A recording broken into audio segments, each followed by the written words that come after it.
Pwede bang isama sa Canada ang partner or boyfriend?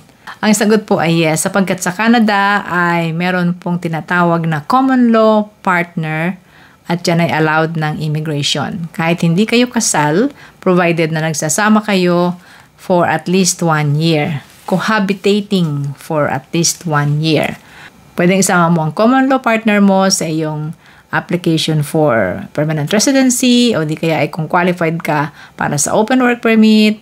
The couple have lived together for at least 1 year in conjugal relationship. Magkasama kayo, magkapisan. O kailangan po daw na inyong patunayan sa immigration officer ang inyong pagiging common law or cohabitating.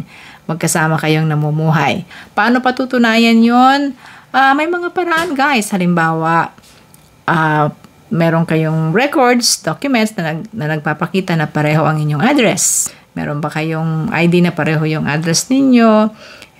Driver's license? O di kaya ay meron ba kayong bill sa tubig or bill sa kuryente na nagsasabing nandun pareho ang pangalan ninyo?